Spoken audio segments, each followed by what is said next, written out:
多话。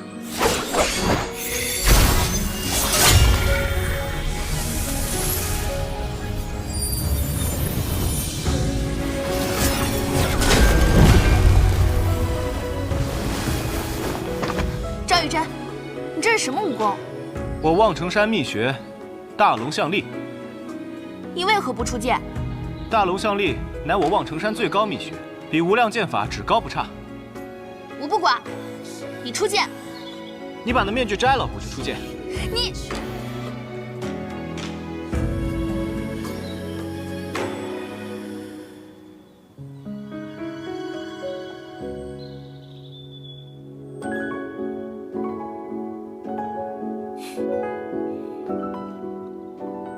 现在好了吧？出剑。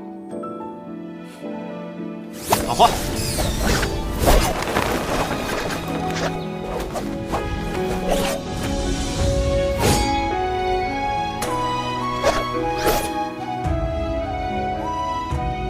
一成一败，谓之一劫。自天地之前，则有无量劫矣。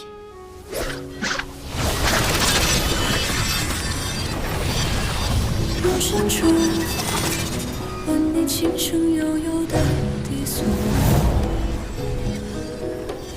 赵玉珍，残妆月，你这是什么剑法？无量剑，无量劫，入此劫之人，生生世世，万劫不复。好，不愧无量之名，我也有一剑。红烛伴着你画下情路，浮雪漫天，像烟花几度。月溪花尘。一念相逢，一念离别，难渡一瞬间。好美。去。来得好，去。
你先说。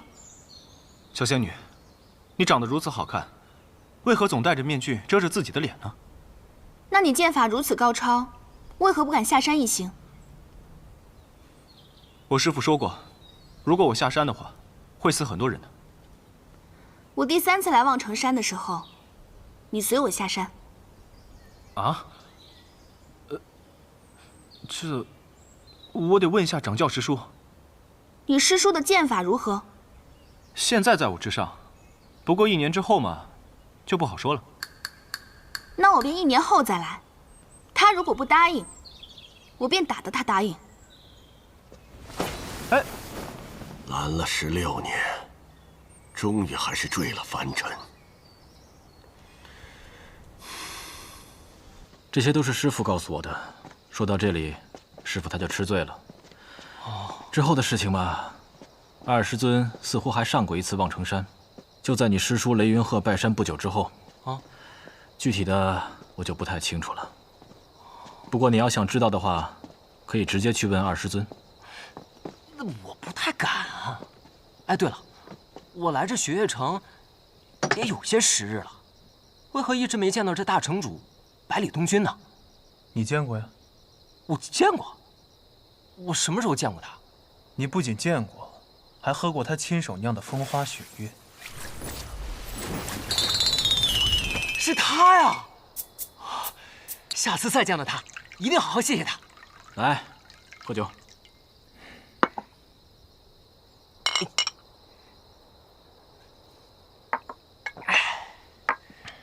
哦，对了，我还有一个问题。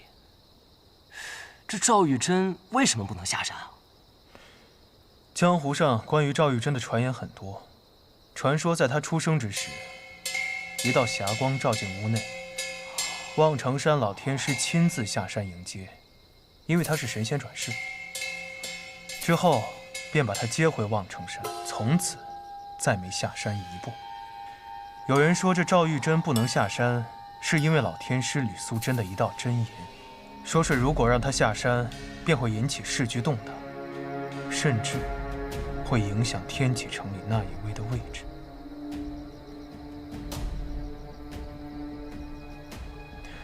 所以望城山外30里一直驻扎着5000铁甲军，就是怕他下山。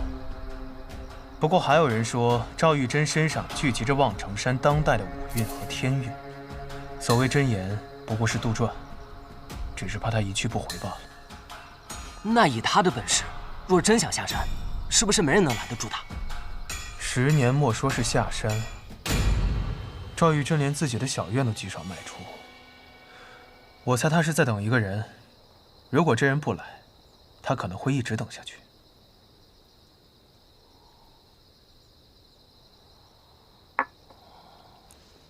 你有心事？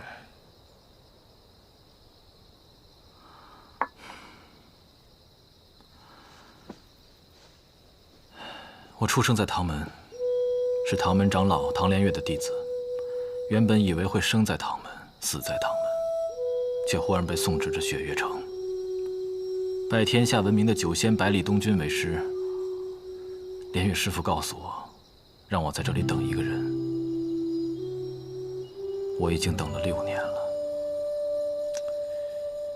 你们唐门的人总是这样，从一出生开始，就被赋予了太多使命，所以活得一个比一个累。雪月城的事你要管，唐门的使命你又不能忘。这个世界上这么多人，每天活着，不过也都是为了自己活着，哪有那么多的事情要想？话说你留在雪月城，真的是为了银子？毕竟事关银子的事，都是大事。800两，还真是大事啊！错了，是800万两。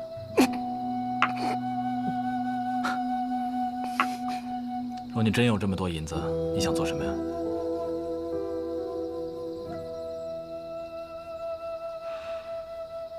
招兵买马，踏碎那天启城。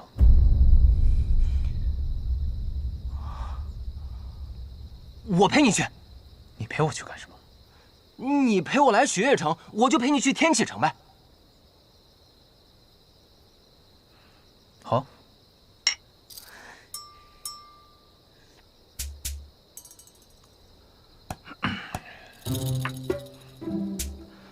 你真不是我要等的那个人。你个大老爷们儿等我干什么呀？怎么跟你大师兄说话呢？信不信我揍哭你？你也就欺负我不会武功吧？敢不敢比个别的？好，比什么？你是酒仙的徒弟，咱们就比喝酒。好。哎，那我去搬酒。来。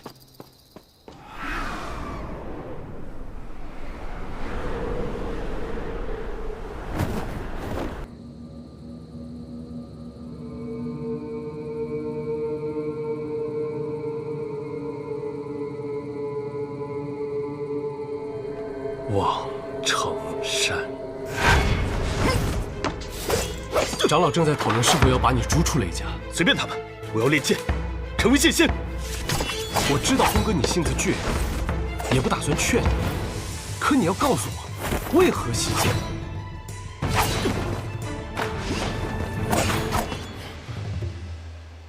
因为在望城山上，我见到了。怎么回事？天底下不可能有这么强的剑气。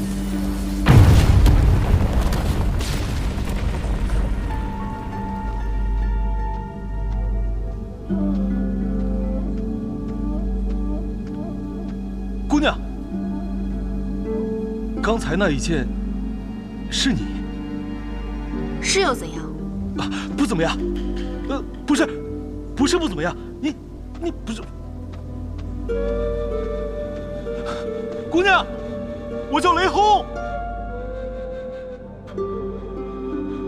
那一剑之美，望城山。来者何人？胆敢闯上我们望城山？江南霹雳堂雷家雷云鹤前来拜山。赵玉珍，你给我滚出来！找死！惊雷指，给我破！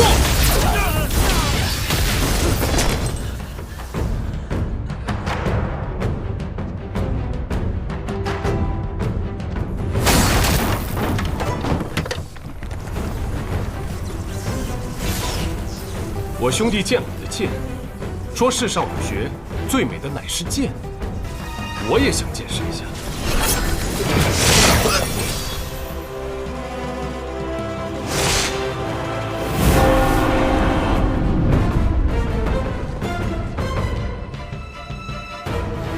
赵玉珍，我又来了。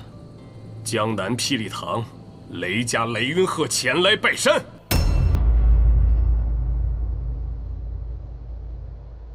川亭乐舞，遥香老光武。不转回廊，半枚晚冕香。青云薄雾，总是少年行乐。不似秋光，只与离人照断者。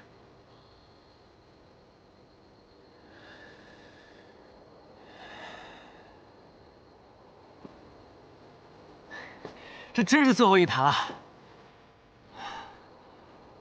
哎，看来是大师兄赢了。来，大师兄，大师兄，大师兄，真强啊！喝醉了都不躺下。哎呀，忘了那绿山姑娘的事儿了。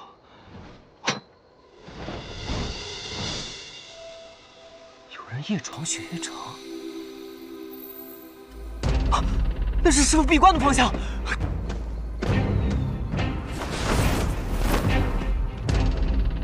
你是谁？我还想问你是谁呢。我可以说我的名字，但你敢听吗？师父正在闭关，这几日不让人打扰。你若要拜访，再等2日吧。2日之后，你上山来，我不拦你。你是李寒一的弟子，他居然也开始收徒弟了。你叫什么名字？雷无节。好了，快把路让开，我急着去见李寒一，不要耽误我的时间。我前面说了，我师父正在闭关，我虽然没用，但也不能这样就让你过去。荒谬！你能拦住我？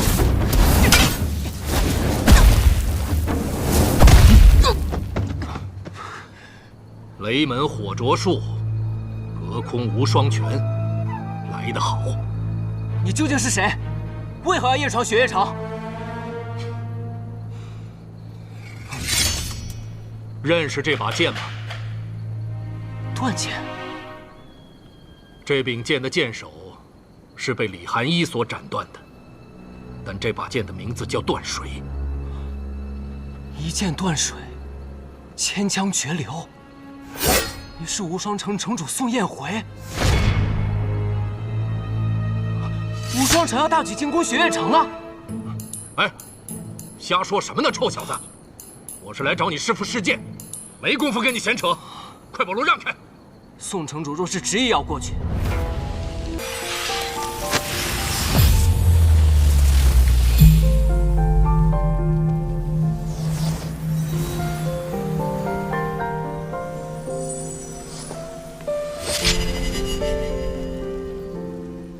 天涯路上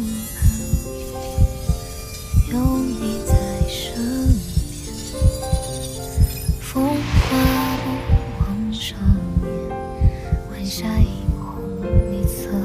你有一柄好剑，跟着我一起来。藏着执着的信念，英雄从不轻只用此生挽留你，异乡的热血，只为了今天，将心向明月，往事化作尘烟，花开花落与缠绵。这才是真的风雅。水波淡淡这是若一剑舞，将军叶家在战场上所创舞蹈。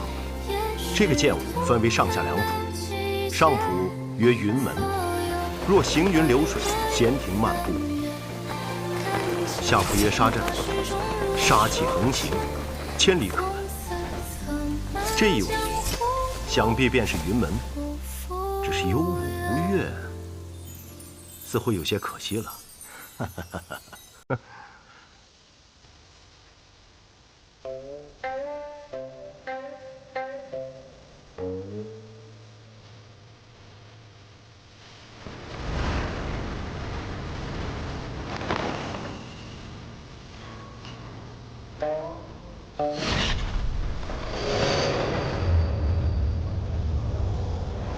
好琴技啊！的确是好琴技啊。司空兄，我觉得我寻到了一个答案。你要的东西，我会给你。真的？借小乙用。如剑轩，姓轩。不用顾虑我，此生能见一次真正的若一剑舞，是我的荣幸。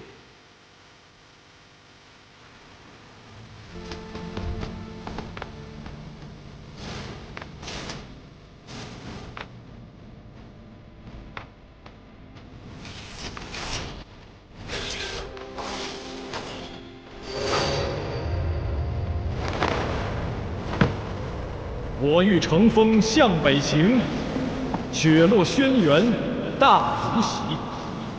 我欲借船向东游，绰约仙子迎风立。我欲踏云千万里，庙堂龙吟奈我何？昆仑之巅沐日光，沧海绝境见青山。长风万里雁归来，不见天涯人不回。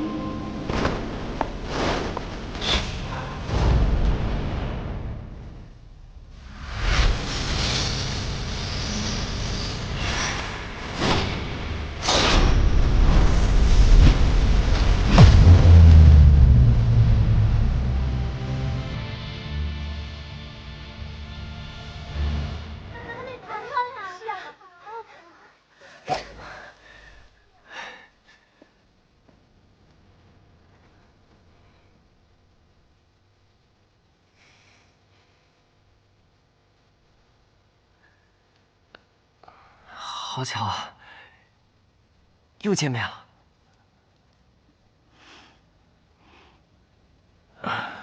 虽然我不懂其中之事，不过这样的开场白，是不是略显得有点烂？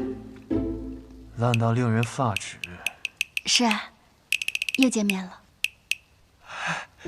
有美人兮，见之不忘；一日不见兮，思之如狂。哟，有故人要来了。谢兄，还不快跑！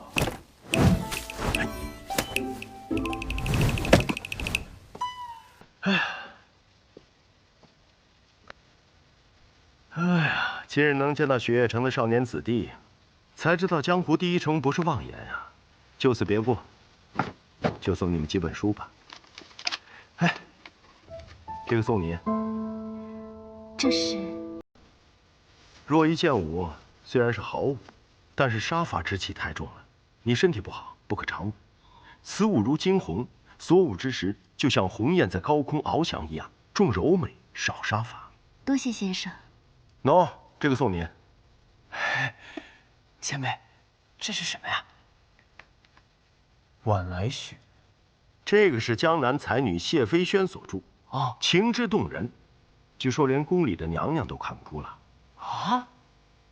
你学学里面的主人公，下次见面的时候，可别再说这么尴尬的话语了啊！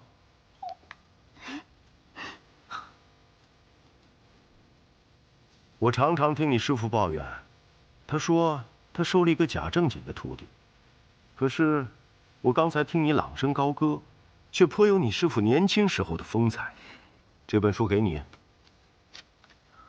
你师父年轻的时候也喜欢看。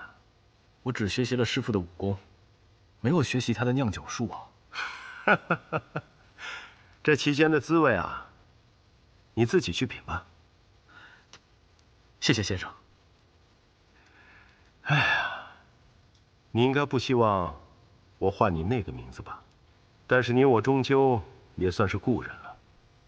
谢轩先生，看你现在慵懒的样子，我都快想不起来那个在学堂中肆意妄为的少年郎了。外表可以骗人，但是琴声骗不了人。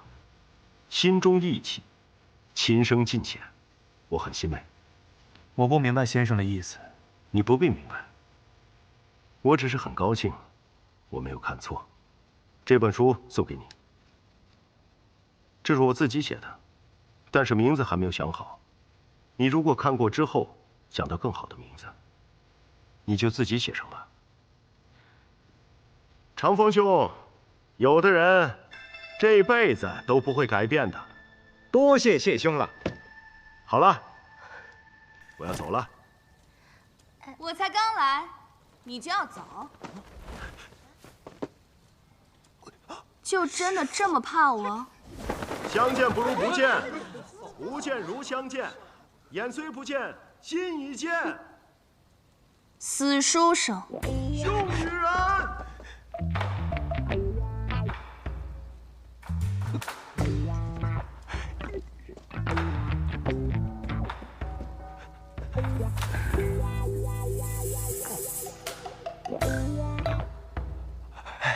师傅，晚上好啊。刚刚我在苍山上，忽然望见此处有一道剑气，这一剑不错。师傅，你夸我呢？但是，是谁允许你下山的？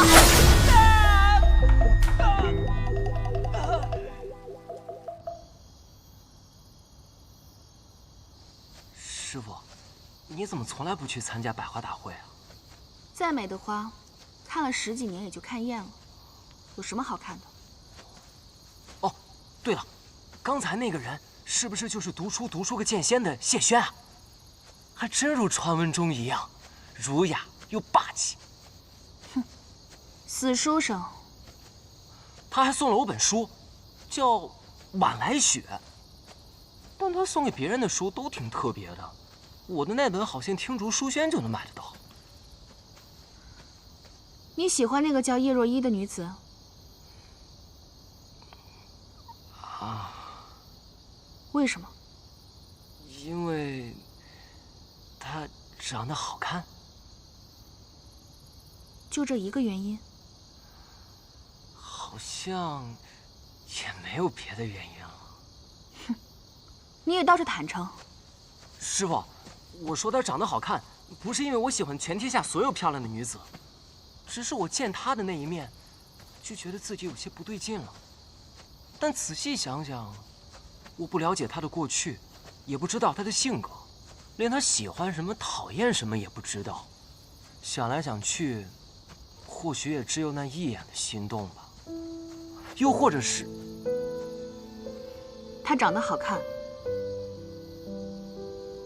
可是长得好看的人都喜欢骗人。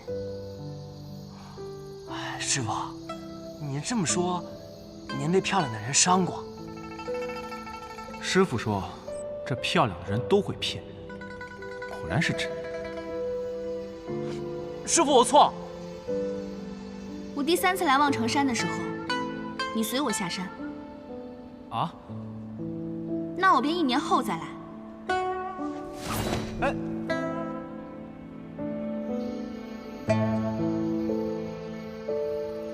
2个月之后，我与你试剑。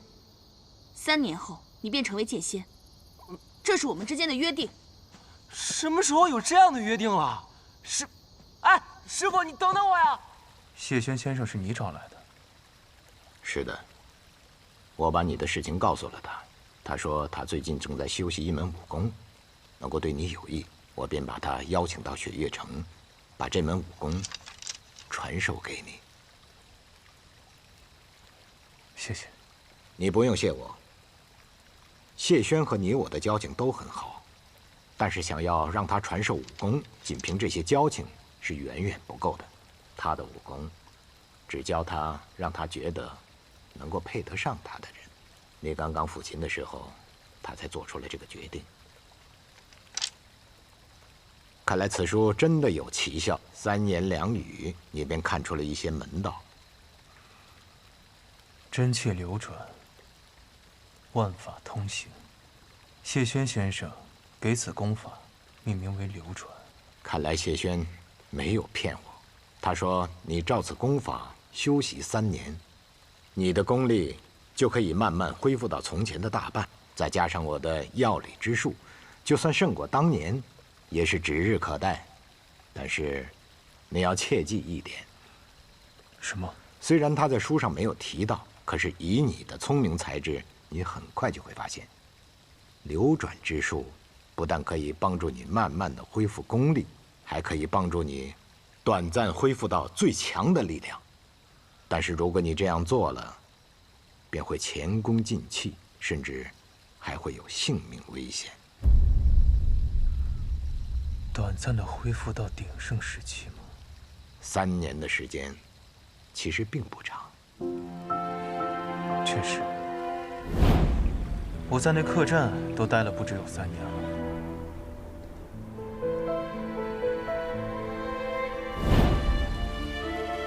但是术法，术在先，还必须要有法。什么是法？法便是你的心，身体上的病可以医治，可是内心的呢？我知道那件事情对你伤害很大。 但是我真的希望你能够坚强地走出来。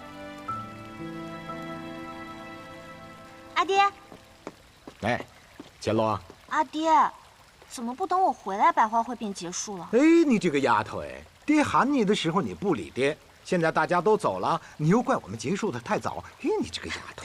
我听说如剑仙前辈也来了，还给每个人都带了本书当礼物。我的呢？你的，当然有了。 啊，这是他让我转交给你的。哇！哎，这丫头啊，怪我传授给她的枪法太过刚猛，所以就缠着我要。阿爹，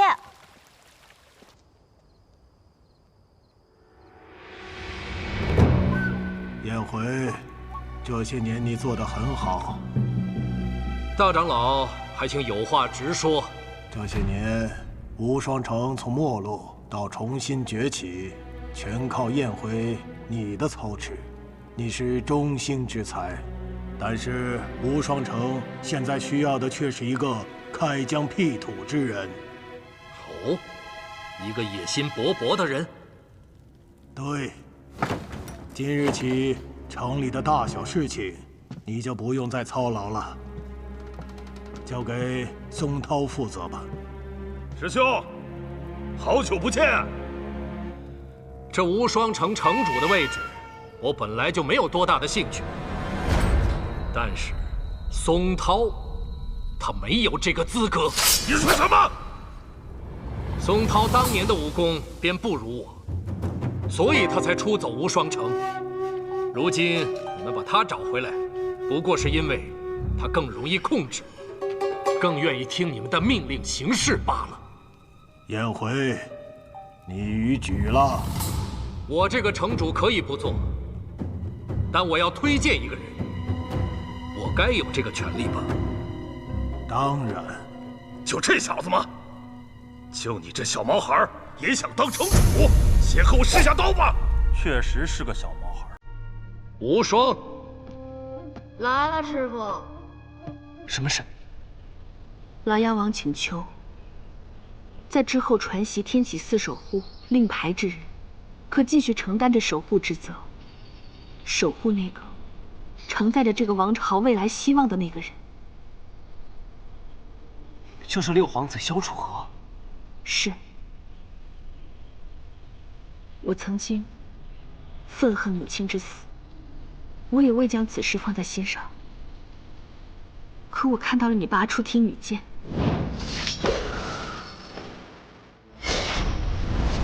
我知道你的剑跟母亲一样，你是守护之剑。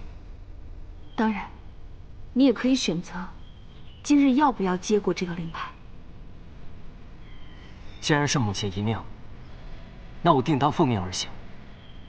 况且六皇子是如此大义之人，我雷无节敬佩他。好，那从今日起，你就是这一任的天启4守护，东方卫青龙。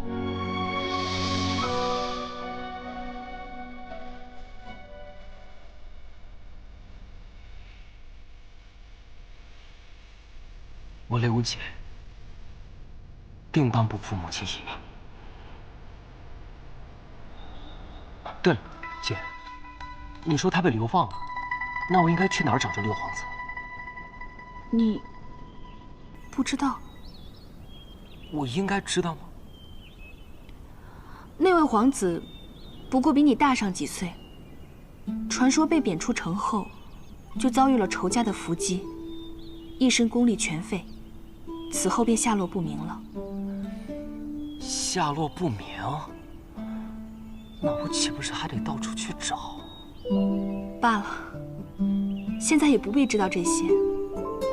或许像现在这般走下去，才是最好的结果。阿姐，你在说什么呀？没什么，你不必去寻他。相信我，当他遇到真正的危险之时，你一定会出现在他身旁。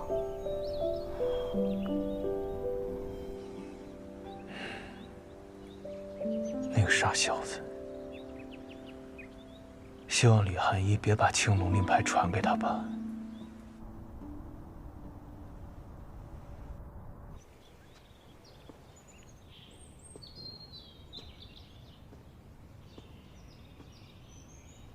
儿臣参见父皇。哟，哈哈，虫儿来了！哎呀，来来来，坐。谢父皇。哎呀，虫儿，你是故众多的皇子中最为稳重的一个，啊，喝茶。也是故呢最值得信任的孩子，很好啊。只是你的演技一直让父皇放心不下。最近太医院找到什么办法了吗？回父皇，儿臣一直在服用汤药，这么多年，也只是勉强能看到些虚影。故会派他们继续去寻找名医的。虫儿，总有一天，你的眼睛会治好的，啊！让父皇操心了。对了，父皇，不知今日召见儿臣，所为何事啊？哦，故听说天外天那个质子回去了。12年约已满，按理来说是该回去了。对了，父皇，这件事情不是已经交给锦仙公公处理了吗？既然锦仙公公同意放他走，就是觉得他对我们北离不再造成威胁了。他个孩子家，能刮起怎样的风浪？姑才不在乎这些呢。只是姑呢，收到的消息是，在他的身边有一个人陪伴。那个人嘛，好像就是楚河呀。楚河？嗯，一定是有人妄言，六弟怎么会和魔教之子混迹在一起？姑不在乎这个。父皇，儿臣不太明白您的意思。姑找了他这么多年，却一直没有半点消息。如今呢，终于出现了一个跟他相似的人。他跟谁混迹在一起，又有什么关系呢？听锦仙说，那魔教之子风姿卓绝，跟老六也颇有几分相似。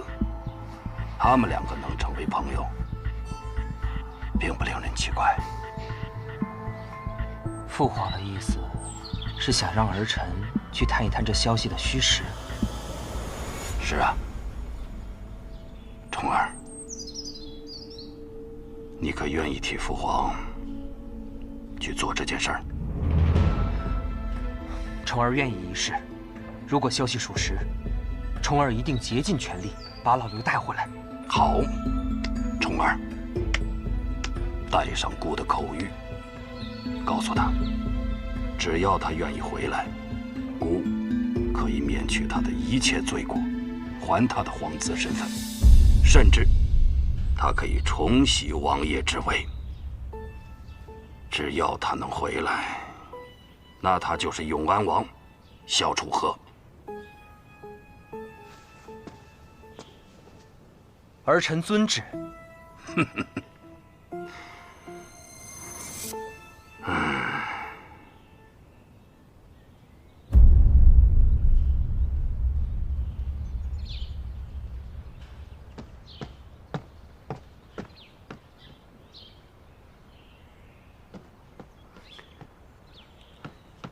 嘿，你怎么一点反应都没有啊？这才过了一日，你怎么又逃下来了？自从我接了我姐3剑之后，便不用在苍山上继续练剑了。我姐说，只要我每日花几个时辰专心练剑，剩下的时间可以在雪月城自由安排。嘿嘿。摘下了师傅的面具后，相认了姐弟的身份，倒是变得宠溺起来了。看来这天底下的姐姐都是一个样子，雪月剑仙，也不能免俗。哎，你怎么对雪月剑仙是瓦解这件事情一点都不感到惊讶呢？这有什么好惊讶的？你是雷门的人，李寒衣是雷梦莎的女儿，你们本就是血亲，只是关系亲疏的问题罢了。传闻新剑传人李新月是江湖4大美人之一，且极为聪慧，怎么就有你这样的傻儿子呢？哎，那不是还有我爹吗？哎，我爹雷梦莎怎么样啊？战场之上身披银甲，脚踏神驹，是个鬼神般的人物。那战场之下呢？话痨起来闯祸，琅琊王对其十分头疼。哦，我就是我爹，不对，我随我爹，我姐随我娘亲。所以你来找我到底有什么事？哦，对了，你对雪月剑仙是我姐这件事情不感到惊讶，我还有一件事情一定让你惊讶到下巴都掉到地上去。是吗？萧老板，我天下白小。能让我惊讶的事，可没几件。千落师姐要嫁人了，哎，你看，是不是很惊讶？从哪儿听来的小道消息？那自然是听我姐说的呀。所以千落最近忙着找夫婿，哪来的夫婿啊？她最近抓紧练武呢。刘姐，我有点不太习惯我们现在的对话方式啊，总感觉你我的身份好像反了。以前那个平时一问三不知的人，不应该是你吗？哎，那是平时我都让着你的。哎呀，罢了罢了，我就一口气说完。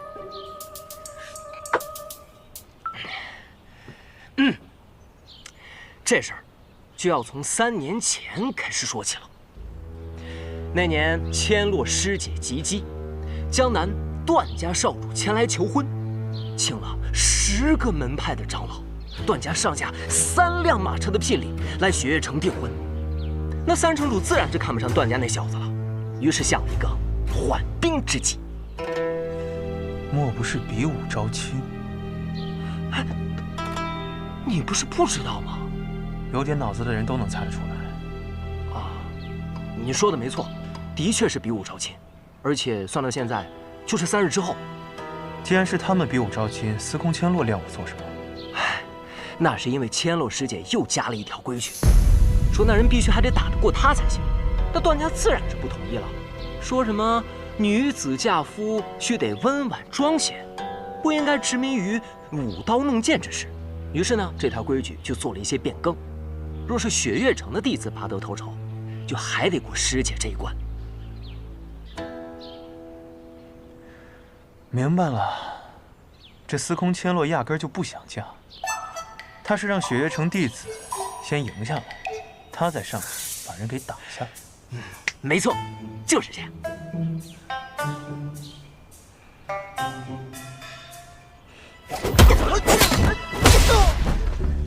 你们这一个个家伙，平时不好好练武，一到关键时刻，就这么不堪一击。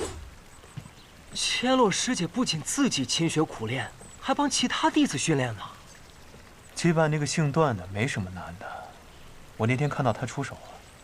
他最后一道暗器虽然将唐莲逼入绝境，但其实是因为唐莲不愿出手伤其性命，故意放手。哦，若论实力，唐莲远在他之上。我怎么听见有人在夸我呀？哎，大师兄。我只是阐述事实罢了。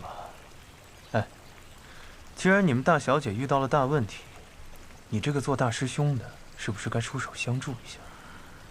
我不能出手。为什么？若我出手，最后就剩下我跟千洛一战。以雪月城的威严和千洛的性格，众目睽睽之下，我自然不能像登天阁放水雷无节一样放水千洛。再说了，这么多年，我跟千洛早已如兄妹一般，总不能真的让我娶了她吧？哼，哪那么多理由？我看你就是怕参加比武大会，被天女蕊知道了，破坏你们俩的感情呗。你再乱说，我可揍你啊！我相信大师兄是真心的。还是雷师弟懂我。相信什么呀？对天女蕊是真心的。我看你小子也欠揍了。哎，我不说。不对，我不能去，雷无节你可以去。那我不行。为什么？那我说实话，要是若依姑娘知道了，她以为我中意的是千洛师姐，到时候我解释不清啊。那你想多了，人家叶姑娘根本不会在意的。万一呢？你们在聊什么呢？我们在聊，想让雷无节帮你打擂台。啊！本小姐的事儿，要你多管闲事儿。千洛，千洛，我忽然有个想法，雷无节。大师兄，看到此情此景，就连我都很难不产生这个想法。小四，别跑！这才刚刚消停几天呢，又开始了。我这个女儿啊，我倒不这么认为。他们这个年纪，越喜欢一个人，就越喜欢跟他作对。只可惜3天后的比武招亲，我还没有想到一个万全之策。实在不行就耍赖吧。耍赖这个事儿，大城主老干，你不妨试一试。他耍赖是因为有我在后面给他收拾烂摊子。我要是耍赖的话，那整个雪月城的威严可就荡然无存了。难不成真的让千洛嫁出去了？千洛要嫁，一定要嫁给他自己喜欢的人。这个事情交由我来办。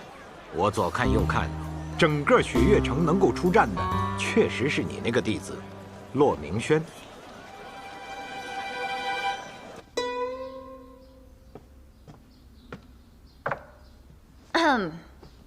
哎，师傅，你怎么突然来登天阁了？我来看看我的好徒儿有没有好好习武啊。放心吧，师傅。最近呢，我一直在研究这个仙人六伯，越看越有几分门道了。相信我，总有一天我一定能悟出其中剑法的奥妙。你别看那些人一个个现在威风凛凛的，等我成了剑仙，定给师傅你争光。现在就有替我争光的机会，去不去？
殿下，请用茶。坐吧。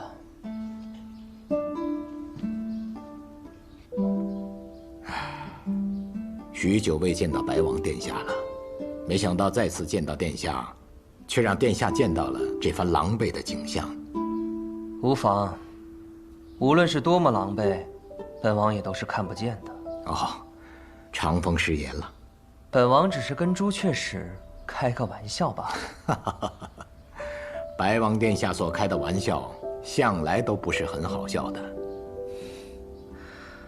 本王记得，儿时见到朱雀使，朱雀使总是劝我，不要活得那么累，开心一点，多笑一笑。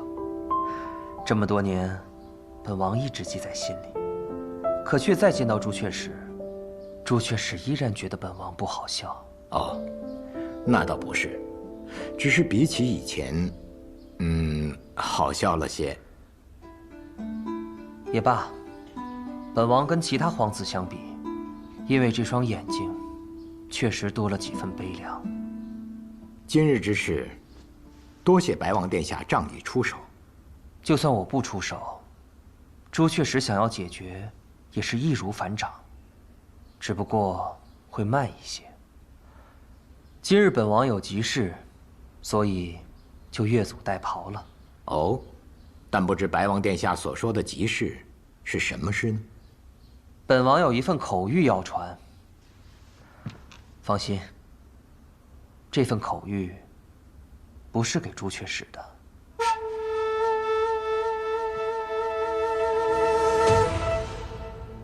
我不做朱雀使已经很多年了，我现在只不过是这雪月城中的一个大管家。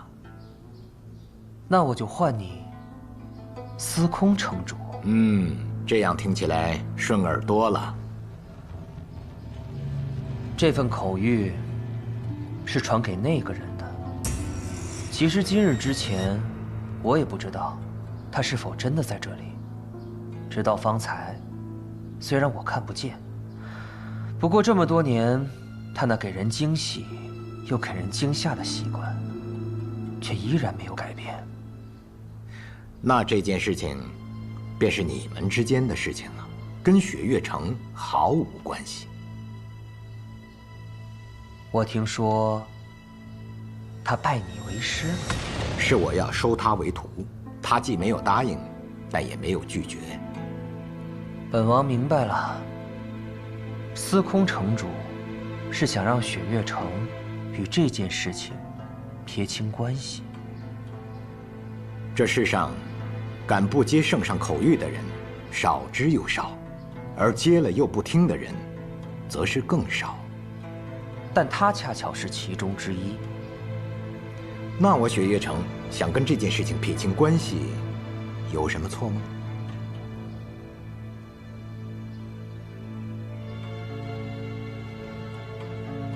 本王明白了。都怪你！你说你为什么不多打一下？你那么着急的下去，你是怕师姐主动投降，你不得不娶她呀？雷武姐，你再胡说八道，我就撕了你的嘴！谁会想先投降？谁会想嫁给这个家伙？千洛，这一次萧瑟的确出了不少力，若没他的话，今日怕是很难收场。还有那个骆明轩师弟，等他伤好以后，你也去看看他。他若不是被人暗算，也能替你打赢那个段玄衡。萧瑟，多谢了。不客气。我司空千洛欠了别人的一定会还。要是萧瑟你哪天需要我拼命，我一定义不容辞，把这次的恩情给还了。不必了。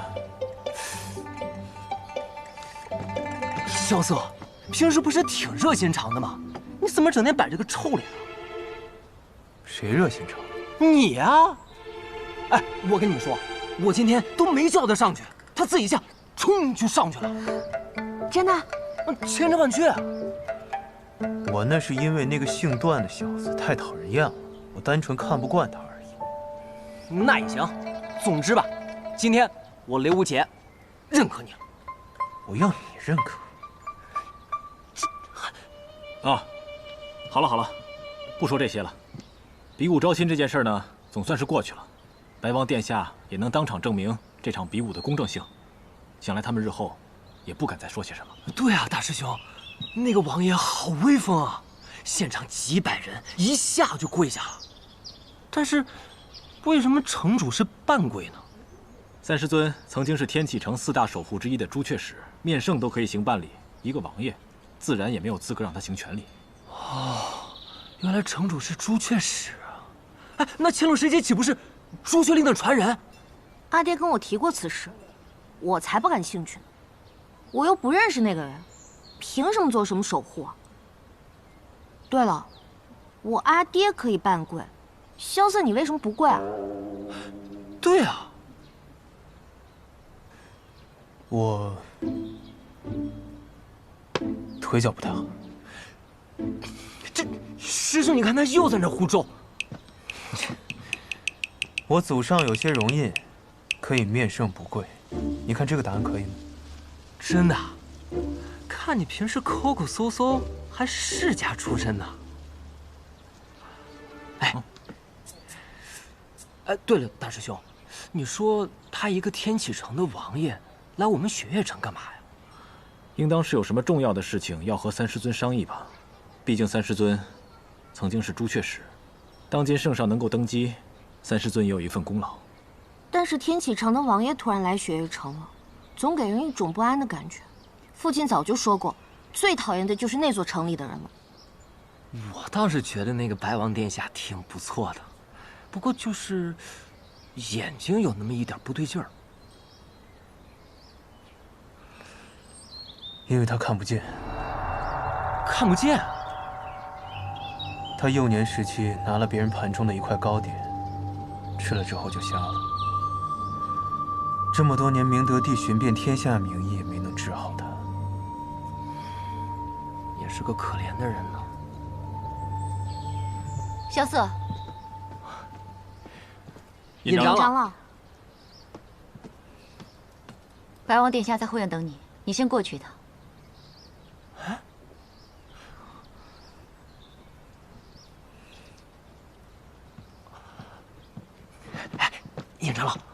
那个白王殿下找萧瑟干嘛呀？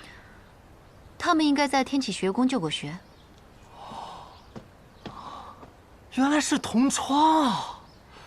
哎，同窗。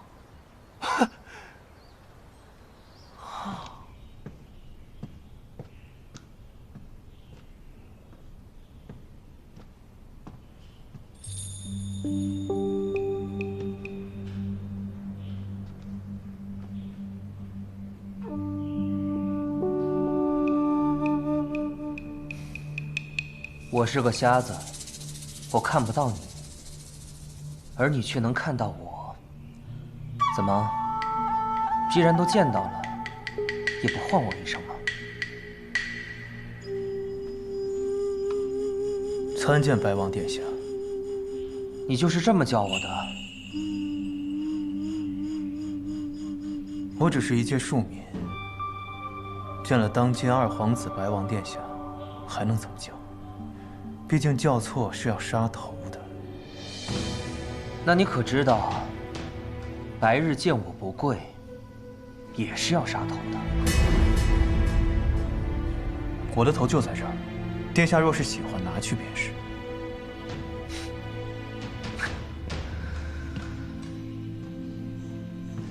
你说话不像从前那般锋锐了，就是有些有气无力的。不过你耍赖的样子，还是像从前一样。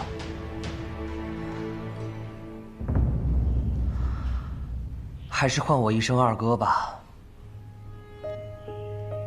好多年都没有听到了。我叫萧瑟，只是一间普通客栈的老板，没有资格唤白王殿下为二哥。那好，雪落山庄萧瑟，草民在，接旨。接旨，接旨。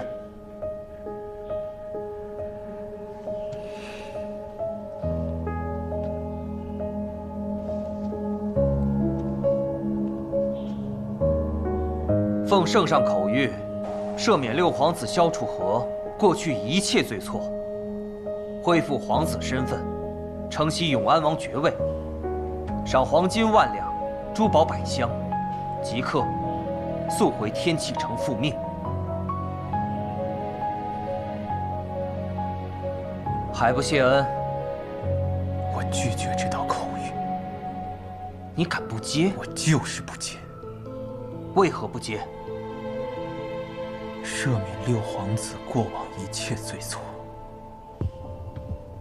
我的过往何错之有？虽然看不见，但我也能猜到此刻你的神情。既然殿下猜到了，那就还请殿下将这道口谕带回去。听完口谕，你还是不肯唤我一声二哥。看来你是真的不打算回去了。殿下难道希望我回去吗？当年我离城而去，有一人提剑而来，正是怒剑仙叶战天，当世5大高手之一。据我所知，他也是殿下的授业恩师。不管你信不信，并不是我派他前去的。并不是你派去的，那他去前你是否知道呢？是否知道又假装不知道呢？所以你认为你的伤是战天师傅造成的？就算最后一剑不是他出的，倘若他不在，很多事情都不会被改变。罢了，很多事情还是回天启城再说吧。本王给你3日时间，你好好考虑考虑，是否要接下这道口谕，同我回家。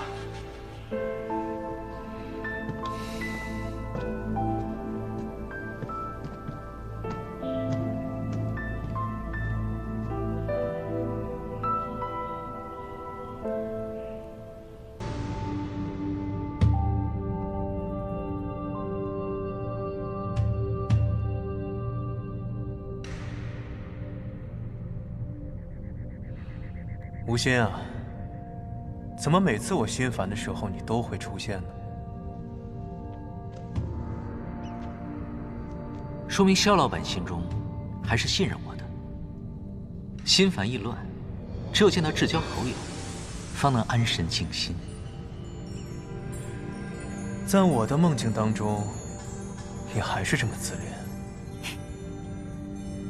我也不晓得，萧老板心中所烦何事？一件纠缠了很久的事，也坚持了很久的事。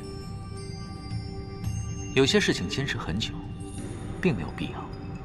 或许换个方式，会走得更加长远。你也这么觉得？而有些事则不然。世人皆认为不值得，也要坚持；一直看不到希望，也要坚持；就算到死，也要坚持。这样的事很少，但我想，以你的性格，一定会遇到。无心，可解了你心中疑惑？笑话！我只说过心烦，但我从未有过疑惑。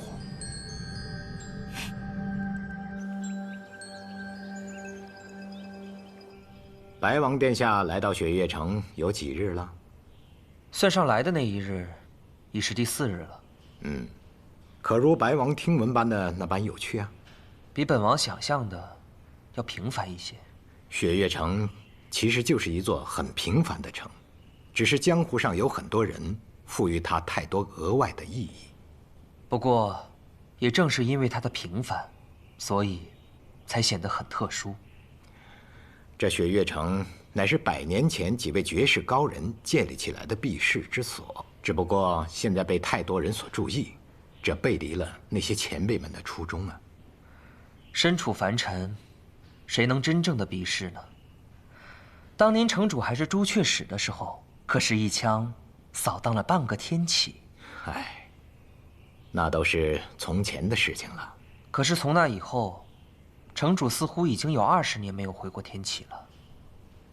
白王，您是想问我，是否会像当年支持你父皇那样，支持萧瑟？不敢妄言。其实我从来都没有支持过你父皇，我所支持的，始终都是琅琊王。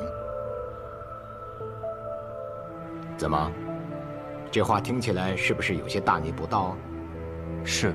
但我就是说了，你向你父皇告状去吧，他也不敢说什么，因为这就是事实。就好像你刚才问我的问题，我也可以回答你，是。只是本王没有想到，城主的回答如此果决。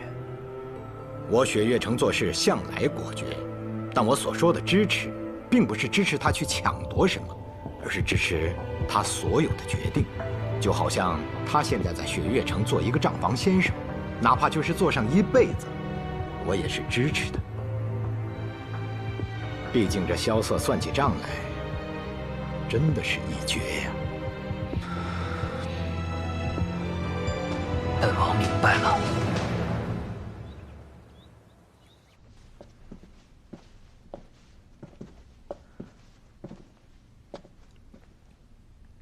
楚河，3日期限已到。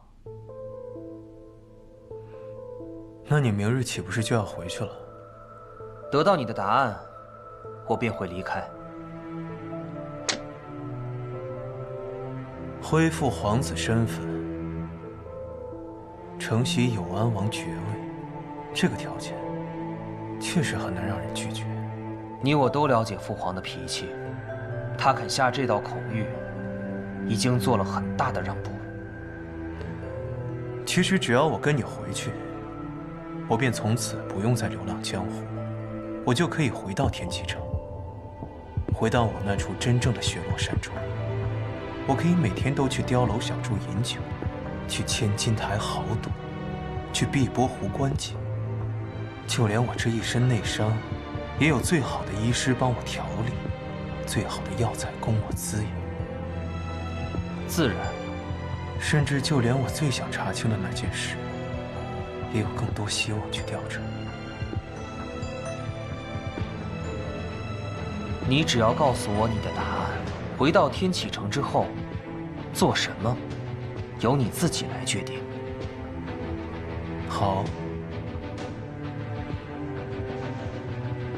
那我就告诉你我的答案。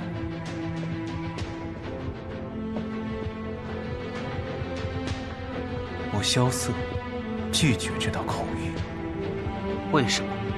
你刚才已经说了那么多值得回去的理由，却仍旧拒绝了。因为我一旦跟你回去，便等同于认同了我过往所做皆是罪错。既然我过往所做都是罪错，那便相当于这世上唯一能为琅琊王叔平反之人也认错了。你知道这意味着什么？琅琊王谋逆一案，御史台早已结案，琅琊王也已伏诛。这意味着琅琊王叔一生清白，留在这世上最后的一丝希望也将荡然无存。他将背上叛国谋权的大罪，被钉在我北离朝的耻辱柱上，生生世世遭人唾骂。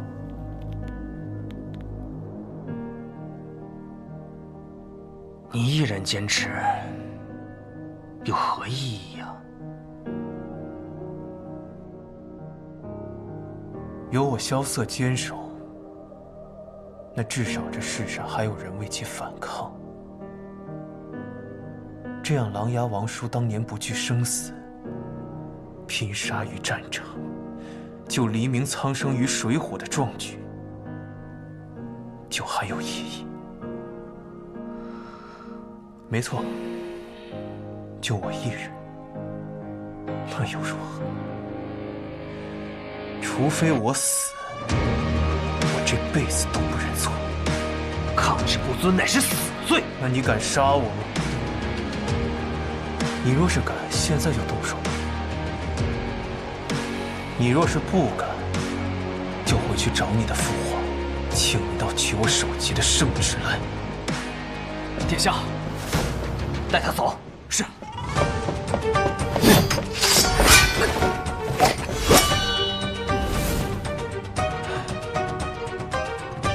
你又何必要演这出戏呢？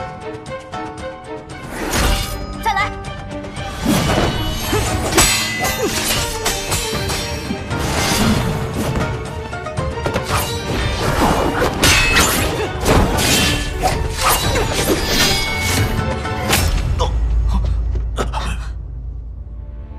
萧瑟，走。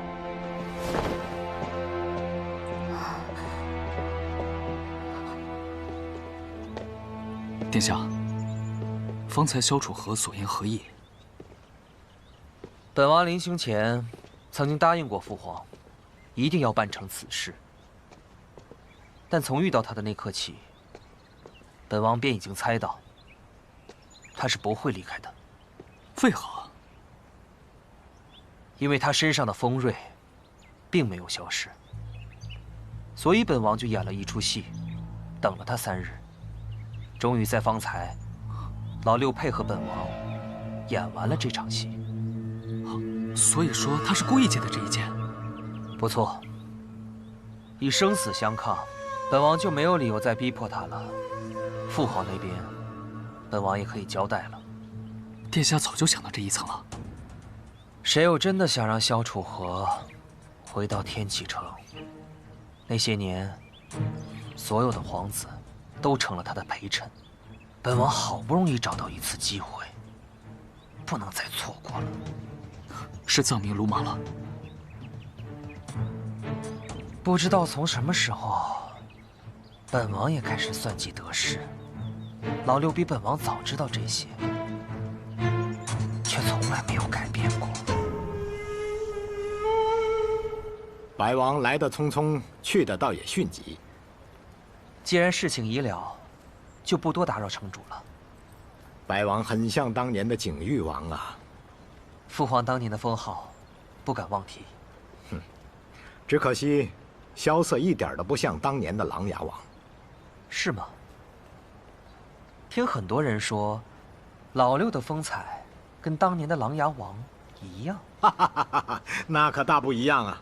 琅琊王是个君子，凡事喜欢讲道理，以大局为重。老六呢？哎，去他的什么大局为重！我开心，我舒心就行了。本王明白了，告辞。请。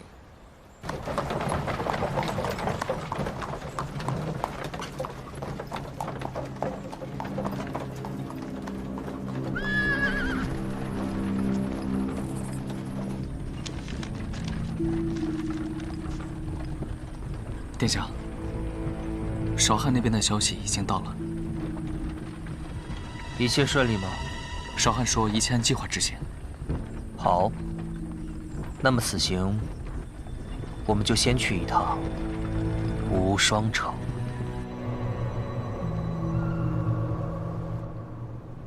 有客自远方来，愿拜会叶宗主。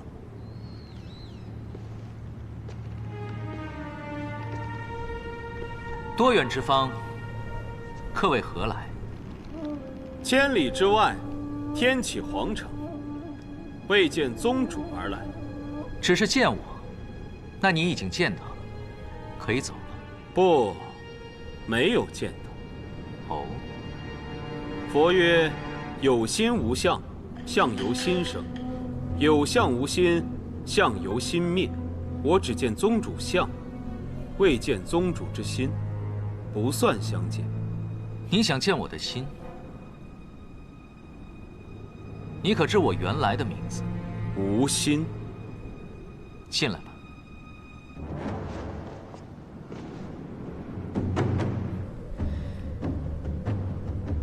这位似乎是故人。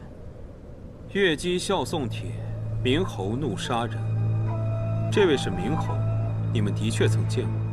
可他现在看起来，似乎什么事也不记得了。这是药人。我遇到他和越姬的时候，两人都受了重伤，几乎已经是死人了。他虽然没死，但是却变成了只听你命令行事的药人。万事皆有代价，他想救回自己和越姬的命，就得付出一定的代价。唉，只可惜那门武功，我已然用不出了，没办法再帮你一次。至于你，为什么要来见我呀？我姓萧，赤王萧雨，明德帝的第7位皇子。看似是个诗酒王爷，可这么多年来，一直在发展自己的势力。在我回天外天这件事上，就有你的安排。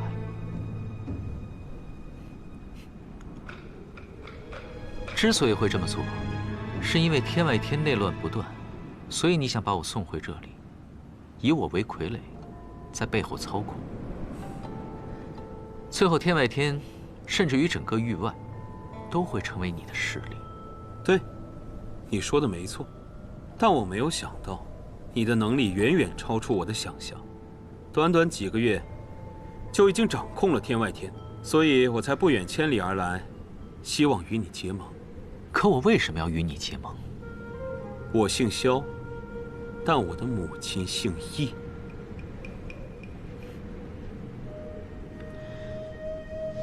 那时我太小，却也只记得他姓易，忘记他的名字了。易文君。好陌生的名字，于你，于我，甚至于他自己，都很陌生了吧？他被人记住的名字是宣妃娘娘。所以，你是我同母异父的弟弟。叶鼎之当年拐跑母妃，我已经出生了。我是你哥哥，比你还大上2岁。他觉得梅花凋零之时，雪也已然死去了。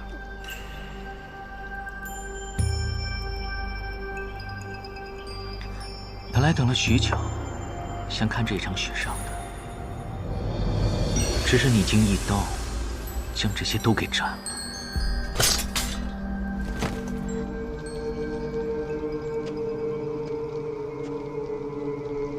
带他下去吧，睡一觉醒来，便什么都给忘了。12柄镰刀现在已然都断了，剩下的事情就交由你们去做吧。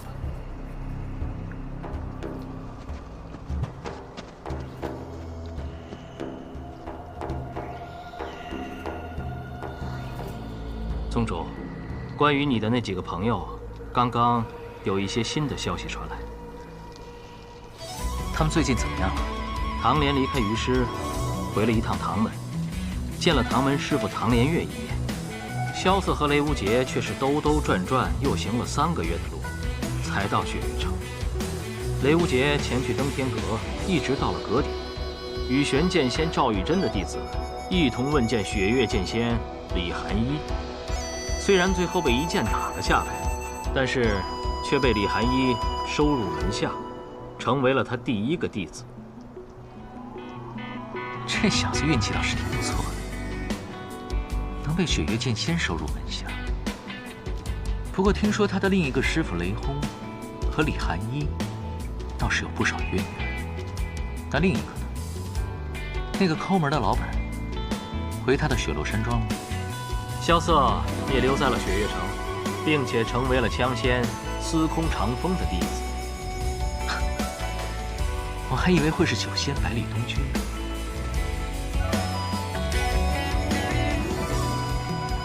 我那几个朋友，想必很快就会名震江湖，真是期待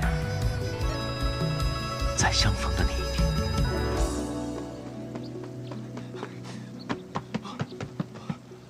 萧瑟，醒了？我睡了多久啊？1天1夜了。这么久？那你在这儿等我，是要跟我道别啊？哟，这么想让我走啊？是不是知道自己赔不起那800两，想赖账？不是，那个，哦，我找大师兄要去。去吧。那你等着。要什么呀？三师尊已经给他钱了，小心被他骗了啊！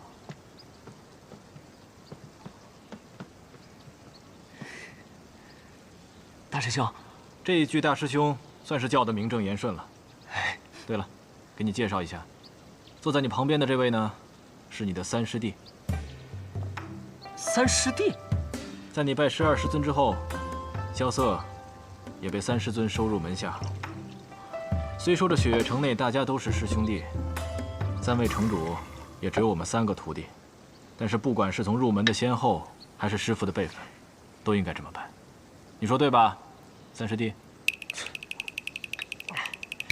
想不到呀，我竟然能和萧瑟兄弟成为同门。本来还想着这一路走来，你要跟我道别，我还有点舍不得。现在好了，我们可以一直在一起了。谁跟你一直在一起？滚一边去！雷兄弟真是少年心性。我跟你们2个说，咱们3个就一起闯荡江湖，就像那3位老城主年轻的时候一样，也去搞搞天下第几当当。我觉得不错。我说雷无节，李寒一让你第2日就去寻他，我看这第2日天都快暗下了。堂堂雪月城2城主，向来一诺千金，晚了1刻，你们这万山5祖的约定，怕是就不作数了吧？告辞。小憨货，他这个年纪的少年郎，不就是这样吗？一路向前冲，万事抛脑后。所以才叫他憨货呀。话说你赖在这雪月城不走，真的是为了那800两？错了，是800万两。萧瑟，我有一个问题想问你。当年连月师傅将我送至雪月城的时候，让我替唐门等一个人，这个人是你吗？当然不是。想都不想便说不是。我说你这人还真是奇怪。你就算要等，也应该是等一个如花似玉的姑娘。你等我一个大老爷们干什么？你看着像是一副久经世事的样子，可实际上你才多大呀？你也就比雷无节大个几岁吧。管得着吗你？我不管你，有的人管。这话说得好。三师尊。看来今天我这小院贵客挺多呀。萧瑟，见到三师尊还不赶紧行礼？哎，无妨无妨。我虽想收你为徒，可你并未同意。唐莲、千洛，你们两个守在外面，我和这位萧兄弟商量些重要事情。是。是。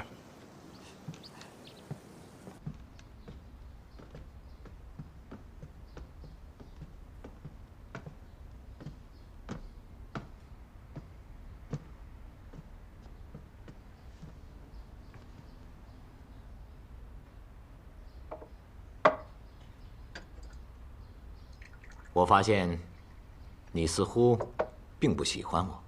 我为什么要喜欢你？因为你是天下独一无二的枪仙吗？是因为那件事情而怪我？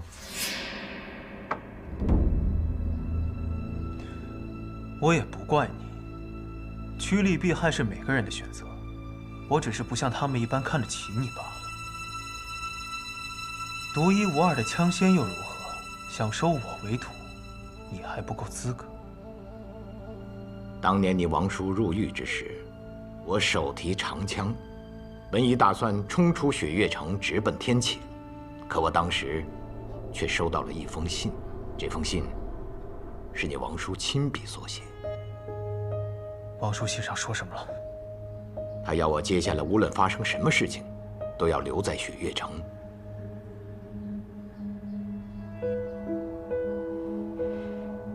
你确定是王叔亲笔所书？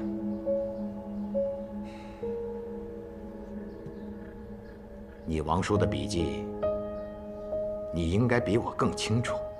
龙飞凤舞的，天下间无人能够模仿。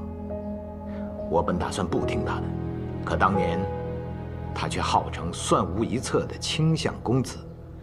我想，这或许是他计划中的一个环节。我倘若去了，或许会破坏他的计划。可是我万万没有想到，他却死了。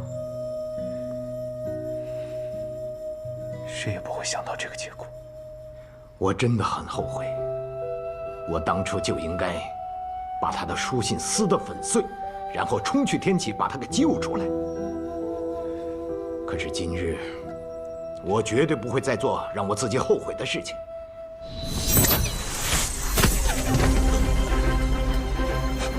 做什么？哎，千洛，放心，三师尊一定不会为难萧瑟的。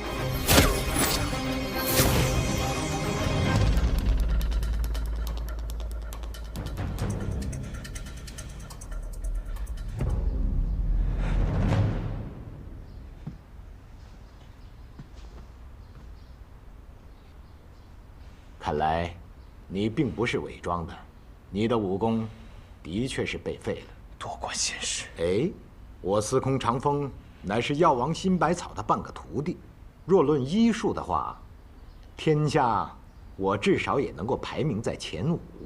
所以，你有办法？你血脉不畅，这会给你的隐脉带来严重的后果。什么意思？多运动运动。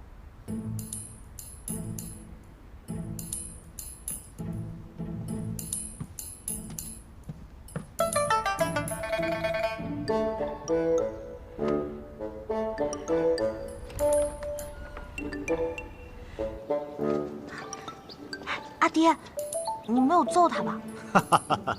你说呢？哎，杰洛，你不是说最近练功没有对手，少了一些激情吗？阿爹，你怎么突然提这个呀？这个萧瑟啊，轻功身法不错。哎，你的枪要是能够追上他，那便提升了一个境界。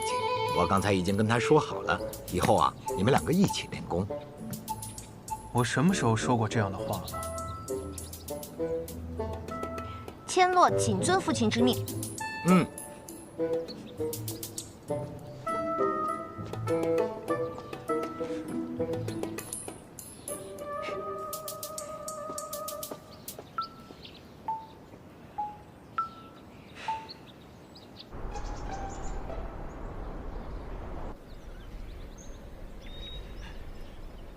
师傅，只身，为何来的这么晚？我太累了，睡过头了。跪下。哦。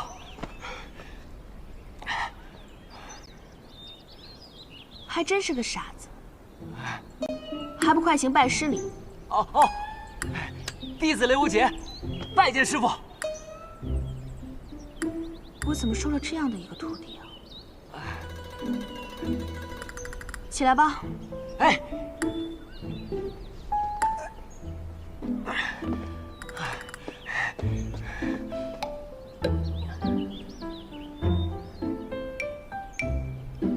雷无节，弟子在。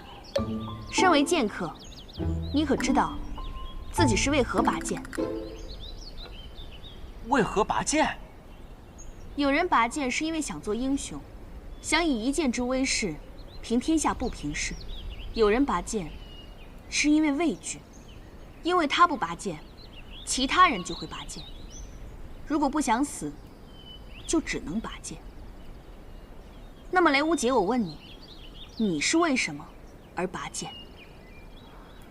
师傅，这个我还没有考虑过。那你当年为何选择练剑？那日我看见师傅长袖一挥，一柄火红色的长剑冲天而起，那一道红光竟将云彩都染得通红。我生平从未见过如此玄妙的剑术。那时师傅便问我是否想要习剑，我都没有犹豫，只因那刻一剑之美而震撼。对，剑是这世间最美的事物。你师父若不是见了一剑之美，现在也不会落得这般田地。可你说的是习剑，我说的是拔剑，两者却是不同的。习剑可谈风流，而拔剑就只能问生死了。生死是，江湖上生死倒是一件很简单的事情，就好像一言不合便要拔刀相向，刀剑把脖子一抹，死了便是死了。但我雷无节不认同这样的江湖，江湖胜败常见，生死又是何必？所以，拔剑可以论剑道，不言生死。你不想论生死，可如果别人对你拔剑，想要你死，那么你就这样去赴死吗？那我就……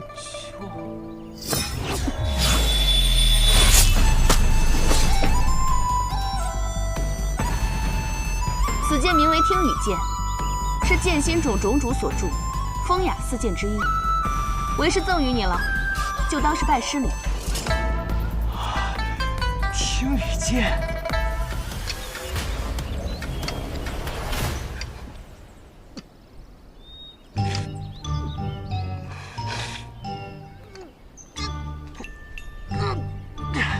师傅，这剑肯定有问题。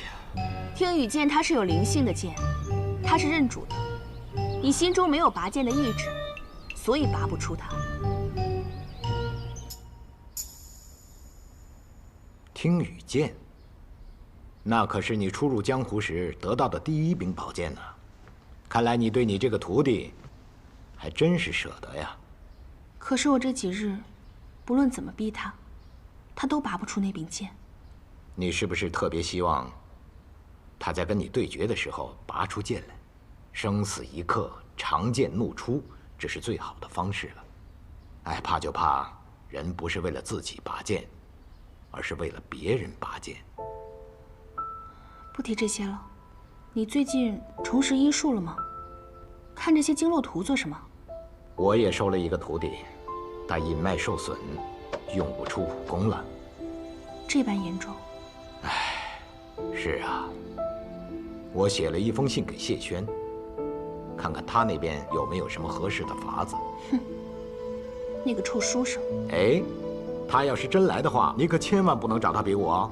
你徒弟拔不出剑来，你不好好教他，怎么让他跑下山了呢？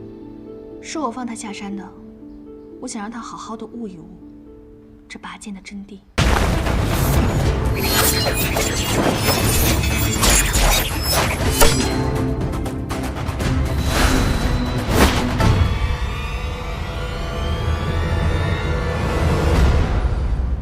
你明明可以再躲，怎么放弃了？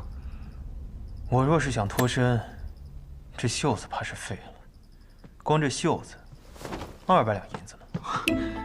你就为了一条袖子，命都不要了？一看这龙须针就知道是大师兄大驾光临了，还打什么呀？再说了，我在这外面被追了1日了，难道回来屋内还得接着跑不成？这平日里只知道你的轻功卓越，今日一试探之后，才发现你的反应跟敏锐也是一绝，只是没有内力罢了。说这个干什么？哎，我和大师兄白日里做了一个决定。别说了，你们的决定我拒绝。你都还没听呢，怎么就拒绝了？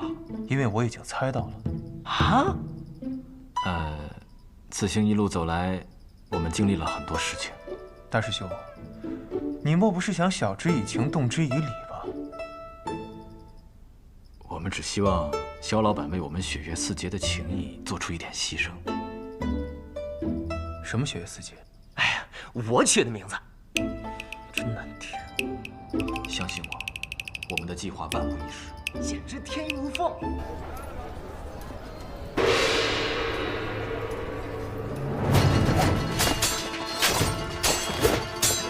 上啊！打他，打他！你还真当热闹看了？现在还能再看看热闹，一会儿怕是要针锋相对了。钱洛，这么多上场的弟子之中，有一个你能看得上的吗？这些人的武功，在我手上3枪都走不过。挑选夫婿也不能专看武功啊，长相呢？长相，连雷无杰都比他们强100倍。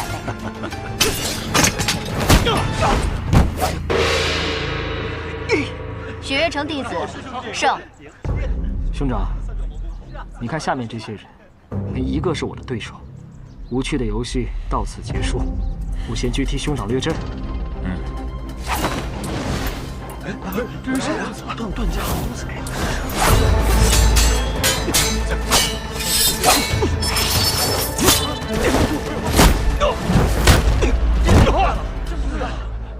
段轩衡胜。来的是何派弟子？原来是贵客莅临，3城主已经交代过了，有请贵客入城休息。这雪月城今日是发生什么大事了吗？为何街道上空无一人？今日是我们3城主千金比武招亲的日子，大家都去看热闹了。此刻3城主应该在演武台看比武招亲呢。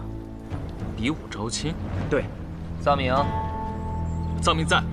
难得碰到这样的盛会，我们去看看。好，走。慢点。萧瑟，你快下去吧。跟这种人打，脏了我的手。现在再不上，怕是来不及了。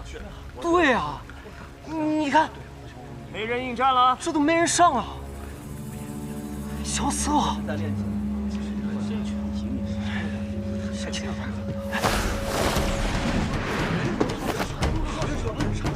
骆明轩，雪月城最美长老尹落霞座下弟子骆明轩，前来应战。哼，原来骆明轩一直也暗恋千罗师姐啊，在这危急关头挺身而出，拔得头筹，着实是令人感动。是啊，这我倒是没有想到，这个骆明轩一直跟着他师傅混，平时跟我们也没什么交情，没想到啊！那就好好看他的表现吧。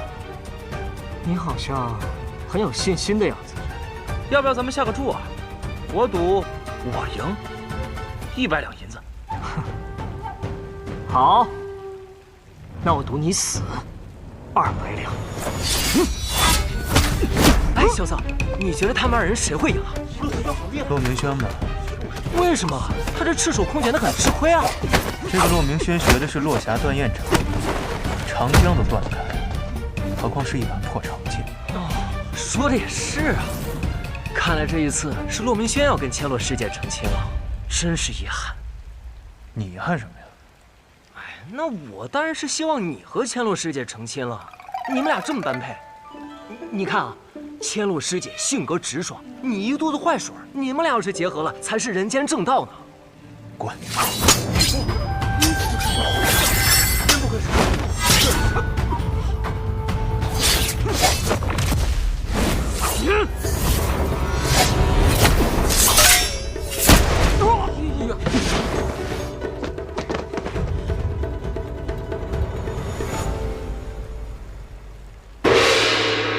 雪月城弟子骆明轩胜，承让，承让了啊！段家段轩逸，请指教。这家伙来了，他很厉害吗？在这年轻一辈当中，有绝对胜算的也只有唐年了。单看方才骆明轩那一掌的威力，胜算也不小。哎呦，段家少主，久仰大名。你能胜过我弟弟，也算有几分能耐。可我这一关，你过不去。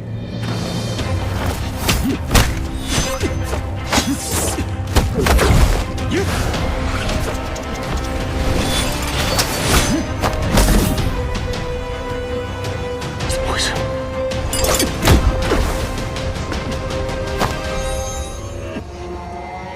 哎，这怎么回事啊？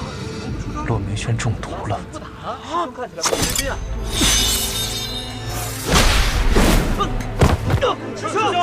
师兄，没事吧？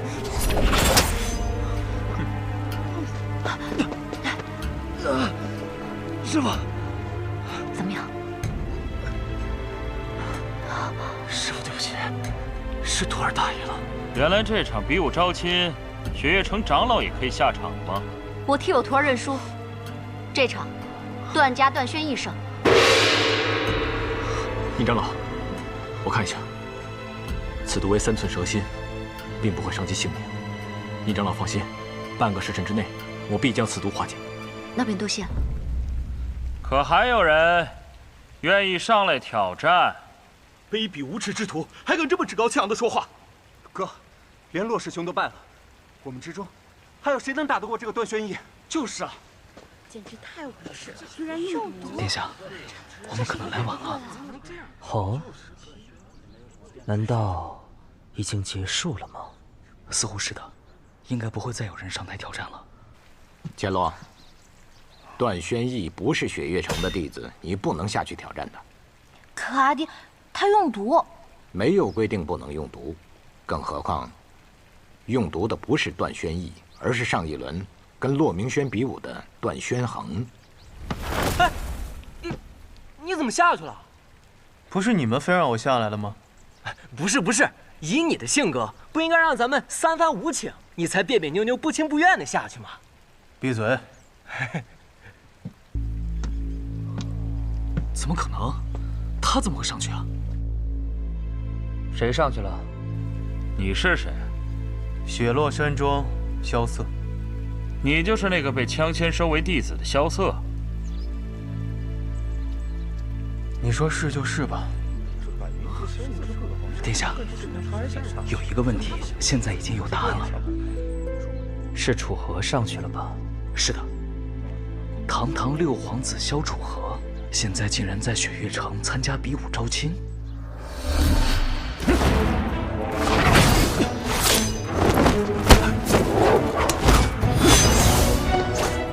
我听着那个拿扇子的人，武功不是很强。老六为何一直在躲呢？看不明白。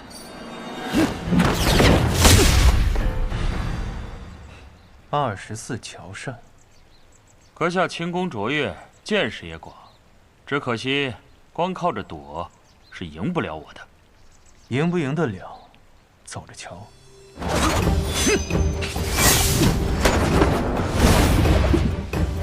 六皇子的踏云波比起当年更强了，但从他的身上我感受不到一丝魅力的波动啊！难道老六的武功真的全被废了？哼！我已看穿你的步伐，10招之内，你必败无疑。那你就试试。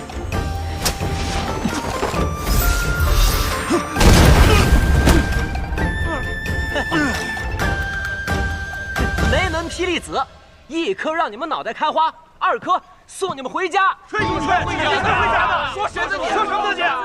你作弊！你用雷门火器，你们还用毒呢！你闭嘴吧你！萧瑟，把那霹雳子都给我扔出去！好。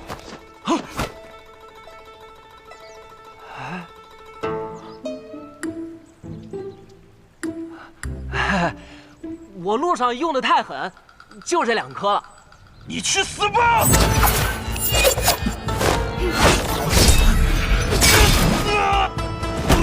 干得漂亮！好，这道阎王帖挥得果然漂亮。来，我和大师兄商量了一下，决定拿出我们各自的法宝，助你旗开得胜，拔得头筹。什么法宝？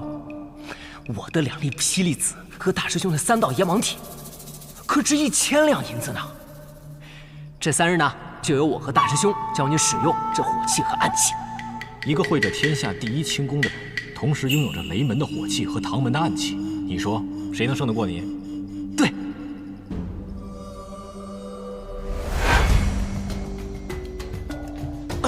24桥扇，正面只有23桥，极尽风雅；背面只有1桥，名曰断。风雅已息，只谈生死，不够风雅。你究竟是谁？雪落山庄萧瑟，赢了你的人。雪月城萧瑟胜。他居然真的赢了。他不但赢了，而且赢得很漂亮。楚河总是能做到一些让人想不到的事，就算是身处绝境，也可以力挽狂澜。殿下，他不能赢。你是担心他和雪月城联姻吗？那他要是赢了，他若是以萧瑟的身份与雪月城联了姻，再等我们把陛下赦免他的口谕带到，那他的势力一下子就到了我们不可控制的范围啊！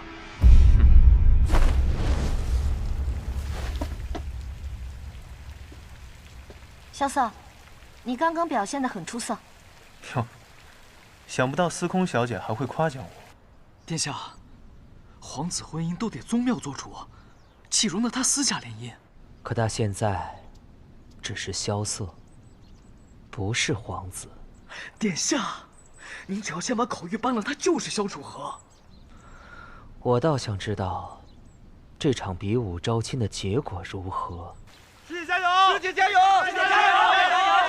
萧瑟加油！师姐加油！虽然你赢了他们，但你还要胜过本小姐的枪。我认输了。这孩子完成了任务，就连再演一下都不可以了吗？藏明，楚河这个人还真是习惯了给人惊喜，也习惯了给人惊吓。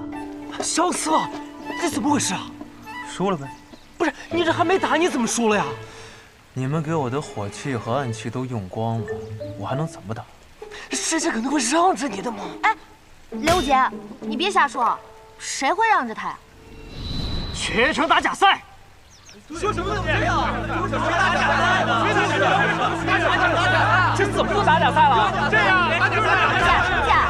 你这些手下败将，都给我闭嘴！真麻烦。比赛已经结束了，你们觉得怎么样就是怎么样，走了便是。拦住他们，让雪月城给个交代。殿下，我在外面都听到了，这萧楚河如此大逆不道，直接上报陛下，让陛下收回成命，然后再重重治他的罪。藏明，这些话，你只能同本王说。为何？记住，我与他并无恩怨。可当年那块糕饼是他。当年我们只是孩子。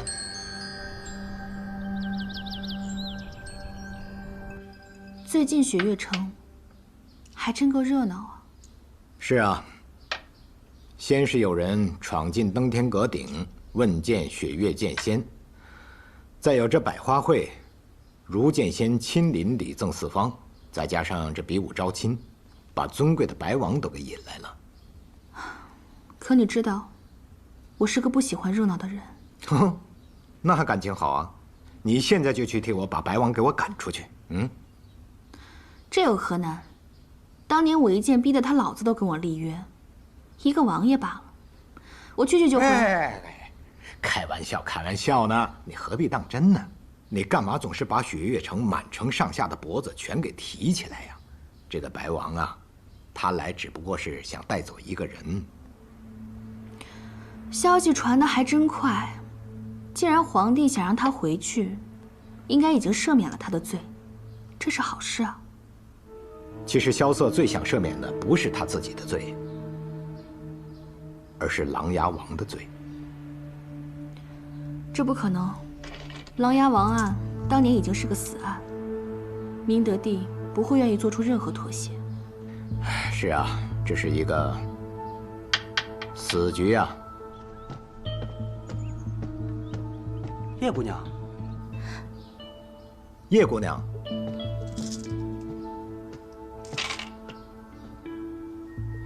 司空城主，二城主，叶姑娘，今天怎么这么有空到我这里来呀？我准备去药房取些药材，路过此地便来见见城主。哎，我那个丫头啊，要是有你这般懂事，那可就好了。怎么样，叶姑娘，身体恢复得如何呀？比来之时好了许多。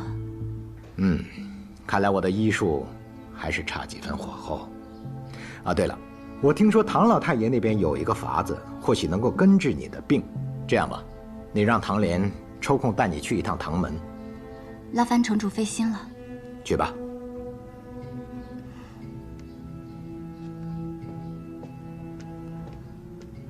他已经在外面听了很久了。反正也不是什么要紧事儿，听就听吧。她是大将军叶笑英的女儿，叶笑英知道的越多，事情就越复杂。但她曾经是萧瑟的好朋友。可从萧瑟入雪月城以来，他们两个似乎从未说过话。所以，他是最了解萧瑟的人，而现在的萧瑟，最不想提及的就是他的过去，而叶若依，他所背负的正是萧瑟的过去。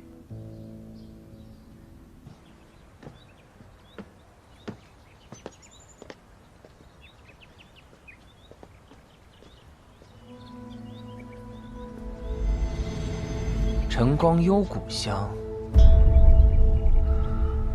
是若依姑娘吗？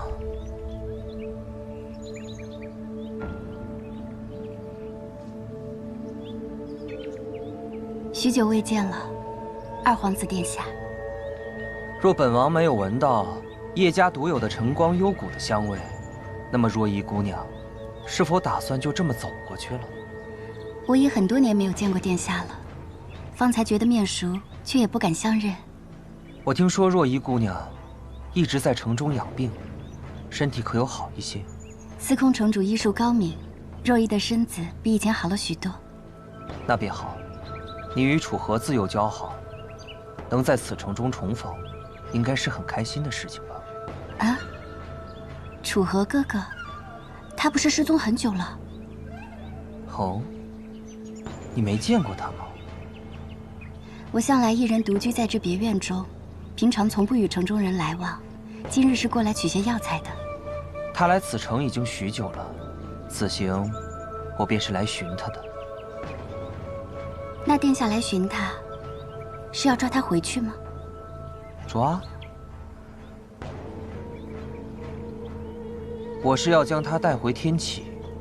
父皇已经免去了他所有的罪错，他之后还是北离的六皇子，永安王萧楚河。那便很好呀。但他拒绝了，我给他3日的时间，你与他自由便交好，帮我劝劝他。以楚河哥哥的性子，决定了的事情，便很难改变了。但在我知道的人中，能劝动他的，你是为数不多的。那若依试试吧。多谢了。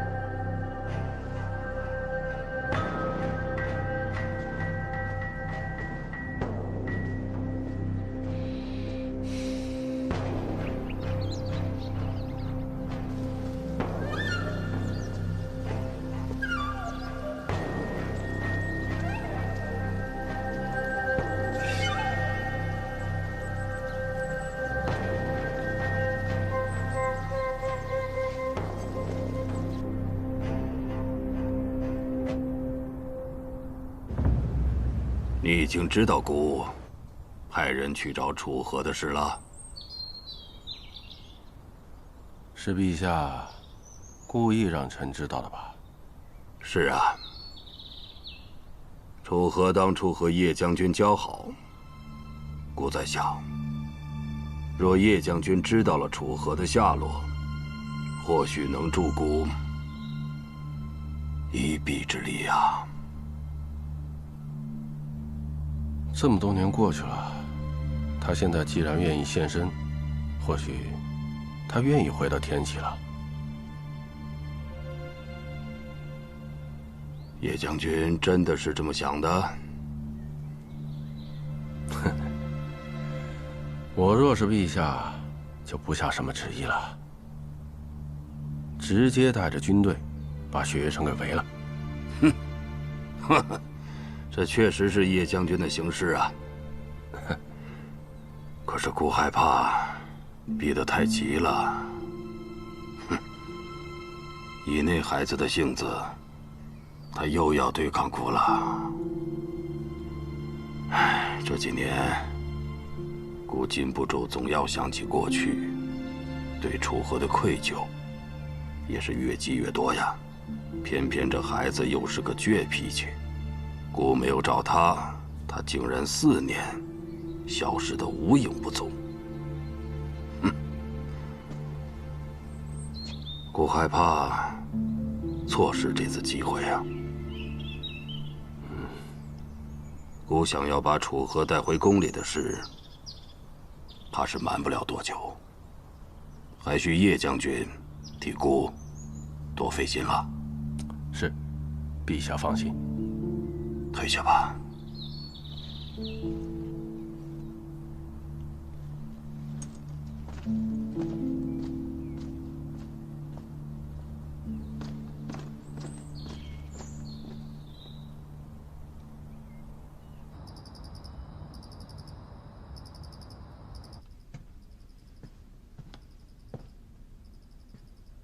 是什么风把你给吹来了？陛下让白王传了道口谕，召萧楚河回天启。我早就猜到了。这个人真要回来了吗？那也未必。你的选择是？泰安殿牌匾上，龙峰卷轴内，写的谁的名字，我的选择就是谁。可那卷轴上还没有写字。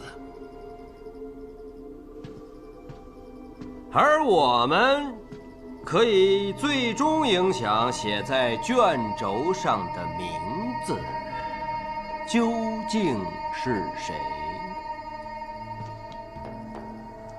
我提醒你们，5大监奉命行事，不要说大逆不道的话。哎，我只是说影响，又没说指定。锦仙太过敏感了，不是？锦言说的没错，若是以前，我们可以等圣上来定夺。但六皇子萧楚河重新出现，这一切全变了。我知道，你们中间有的人是白王的授业恩师，有的人是赤王的门中贵客。萧楚河的出现对你们来说，是最大的威胁。嘘，你不该在未和我们商议之前就把消息告诉陛下，更不该还没搞清楚那个人是否是真的萧楚河的情况下，没错。告诉我们，于师国那事的原委，那人是萧楚河的可能性究竟有几分？你们没有这个资格。嘿，皇子之事，岂是尔等可以随意议论的？大见。近1年来，有几十批人马先后离开了天启城，他们都去了哪里啊？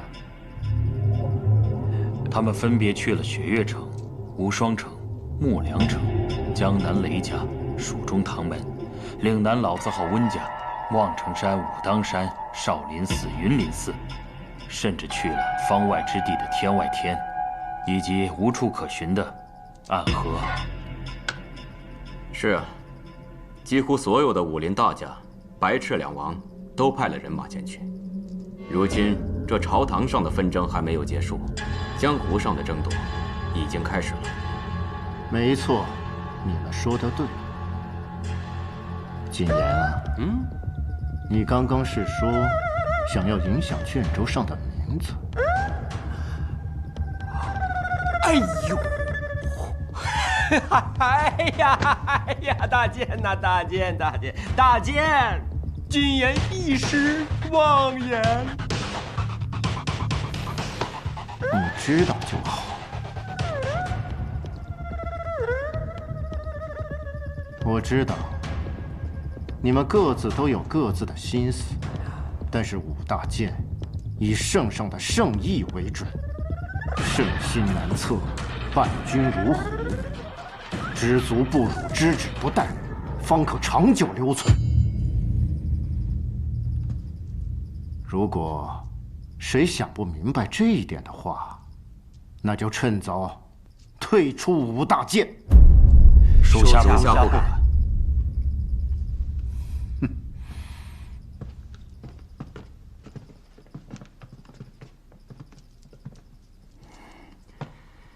虽然你不曾做过选择，但我知道，你一直很欣赏六皇子萧楚河。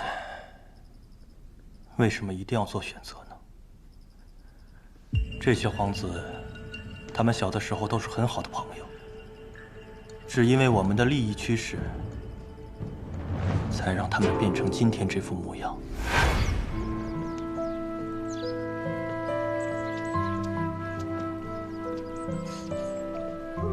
哇！我的书！二哥，我来。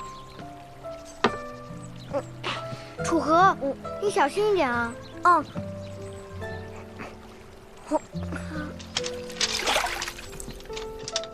二哥，你就别看书了，你看书都湿了，你就陪我玩一会儿吧。楚河，你天天被学堂老师骂也就罢了，还想害得我也被骂？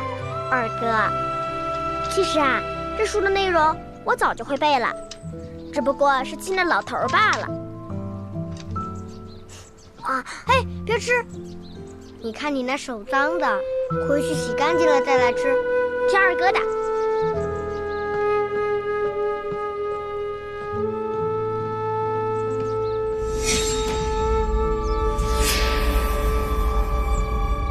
不能吃！不能吃！什么不能吃啊？你怎么来了？啊，我来给你送点吃的。来。哟，无事献殷勤，非奸即盗，有事求我，说吧。哎呀，没事，我就问问你，那个王爷找你什么事儿啊？尹长老说你们还是同窗呢。叙旧闲聊，没什么正事。行，你有秘密瞒着我们也没事儿，你不想说，我就不问。那个，比武招亲好不容易结束了，叶庄大事了结，要不去城里逛逛，散散心？说正事。我好久都没见叶姑娘了，我想你陪我去串串门呗。没出息，你自己去找她呗。我多不好意思啊！司空千洛跟她是好朋友，你找司空千路。千路师姐，我去找过了，他不在。哦，我听明白了，你是走投无路了才想起我来了，是吧？不是，萧瑟，你就陪我去一趟吧。你昨天那洒脱劲儿去哪儿了？你把这些都吃了，咱们再聊。啊？